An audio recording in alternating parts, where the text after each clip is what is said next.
ایک ہے نماز ہم پڑھ لیتے ہیں، آپ نے سارا پڑھ لیا، سارا تعدیل ارکان بھی کر لی، لیکن اگر آپ کا اللہ کے ساتھ ڈائریکٹ کمیونین اور ڈائریکٹ کمیونیکیشن قائم نہیں ہوا تو نماز، جس کو کہ کہا گیا کہ الصلاۃ معراج المومنین، جو قرب حضور کو حاصل ہوا معراج میں، وہ ایک بندہ مومن دنیا میں رہتے ہوئے حاصل کر سکتا ہے نماز میں، اگر اس کی روح جو ہے واقعتاً ہم کا نام ہو رہی ہو، الحمدللہ رب العالمین الرحمن الرحیم مالک یوم الدین اہدنا الصراط المستقیم ایاک نعبد و اگر ہم واقعتاً ایسے کہہ رہے ہوں کہ ہمیں احساس ہو کہ ہم اللہ کے حضور میں حاضر ہیں اور عرض کر رہے ہیں، سجدہ کریں تو حدیث میں آتا ہے کہ ایسے محسوس ہو کہ گویا کہ میں نے اپنا سر اللہ کے قدموں میں رکھ دیا ہے، یہ ہے نماز۔ اب جو گفتگو ہو رہی ہے یہ ہم کلامی ہے، الصلاۃ معراج المومنین، اہل ایمان کے حق میں یہ نماز جو ہے یہ معراج کے درجے میں، لیکن یہ نماز کیسے نصیب ہوگی اگر روح سوئی ہوئی ہے، دبی ہوئی ہے، پسی ہوئی ہے، مزمحل ہے یا مردہ ہے؟ یہ نماز کیسے حاصل ہوگی؟ چاہے آپ پانچوں وقت کی نماز پڑھ رہے ہو، چاہے آپ نے ہیبٹ بنا لیا ہو نماز کو، چاہے خوش بھی ہو گیا ہو، لیکن یہ کہ جب تک وہ روح بیدار نہ ہو،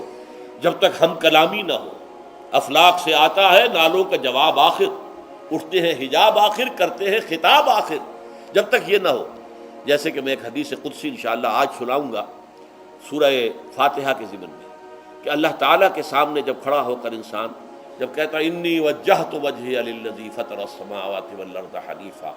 دائیں بائیں سے بالکل اپنا تعلق کاٹ کر میں نے اپنا رخ کر لیا ہے اس اللہ کی طرف جس نے آسمانوں اور زمین کو پیدا کیا۔ اب یہ توجہ وجہ تو اگر یہ تو ہے چہرہ تو ہم نے کر دیا خانہ کعبہ کی طرف، اندر سے ہماری روح متوجہ نہیں ہوئی، وہ سوئی پڑی ہوئی، اسے پتہ ہی کچھ نہیں کہ کیا ہو رہا ہے، تو اس صورت میں وہ کیا ہے؟ ظاہری بات تو پوری ہو گئی، نماز کا ثواب ہو جائے گا، فرض کی ادائیگی کا ثواب مل جائے گا، لیکن وہ اصل نماز تو حاصل نہیں ہوتی۔ یہ ہے وہ بات کہ وَإِذَا سَأَلَكَ عِبَادِي عَنِّي فَإِنِّي قَرِيبٌ، اے نبی جب میرے بندوں کی روحیں بیدار ہو جائیں، توانا ہو جائیں، حیات تازہ سے وہ ہم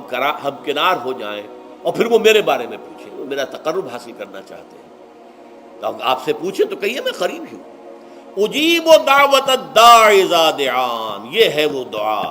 میں ہر پکارنے والے کی پکار، ہر دعا کرنے والے کی دعا کو سنتا ہوں، قبول کرتا ہوں، جواب دیتا ہوں جہاں کہیں بھی مجھے پکارے، اذا دعان۔ اس میں در حقیقت وہ مفہوم آ گیا ہے there and then where ever، آپ اپنے گھر میں ہو کر پکاریں اللہ کو، آپ بستر پر لیٹے ہوئے پکاریں اللہ کو، الذین یذکرون اللہ قیاما وقعودا وعلی جنوبہم، ہاں ٹھیک ہے بعض مقامات بعض اوقات قبول دعا کے لیے زیادہ سازگار ہیں، حرم میں جا کر دعا مانگی جائے، اور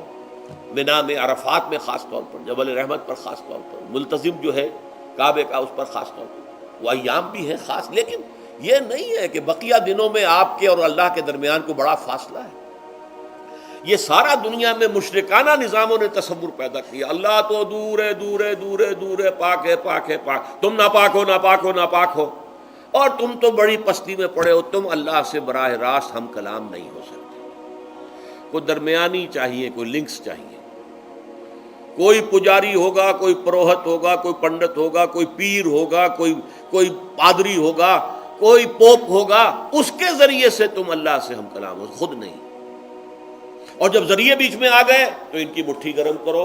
ان کی چاپلوسی کرو، ان کو بھی جو ہے چادریں چڑھاؤ، ان کو نذرانے پیش کرو، یہ ہے بدترین ایکسپلائٹیشن جو مذہب کے ذریعے سے نوع انسانی کی ہوئی ہے۔ یہ دو ایکسپلائٹیشن دنیا میں ہوئی ہے تاریخ انسانی میں، ایک بادشاہوں کی طرف سے خراج دو ہمیں، محنت تم کرو گے کھیت میں، آدھا حصہ ہمارے پاس آئے گا، ہم عیش کریں گے، ہم سٹینڈنگ آرمیز رکھیں گے تاکہ ذرا تم بغاوت کرو تو تمہارا سر کچل دیا جائے۔ یہ ایکسپلائٹیشن بدترین، مانگنے والا گدھا ہے، صدقہ مانگے یا خراج۔ دوسری طرف ہم بادشاہ ہیں، ہم چندر بنسی سورج بنسی خاندان ہیں، ہم راجپوت ہیں، حکومت کرنا ہمارا حق ہے، اور یہ پنڈت پروہت جو ہے وہ بھی کہیں گے کہ ٹھیک ہے نصف لی و نصف لک وہذا قوم جاہلون، یہ عوام جو ہے ان کا خون چوسو، ہمیں یہ نذرانے پیش کریں، بتوں کو آ کے چڑھاوے چڑھائیں اور تمہیں خراج دیں اور ٹیکس دیں۔ They are to be exploited, exploit ہو رہا۔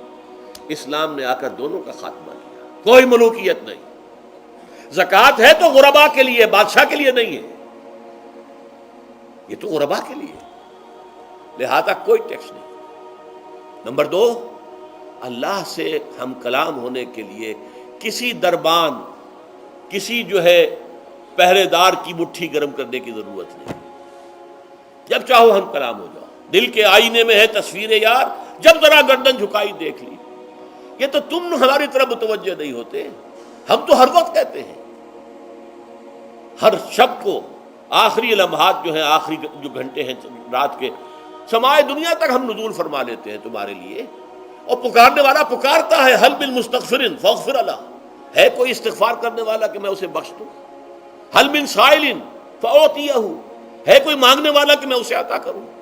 تم ہی سوئے رہتے ہو، انٹا غفیر رہتے ہو، تمہیں ہماری طرف توجہ نہیں ہے۔ اگر ہماری طرف متوجہ ہو جاؤ تو جیسے کہ اقبال نے کہا کہ میرے لیے یہ دربان جو ہے، پیران کلیسا کو کلیسا سے اٹھا دو، کیوں خالق و مخلوق میں حائل رہے پردے،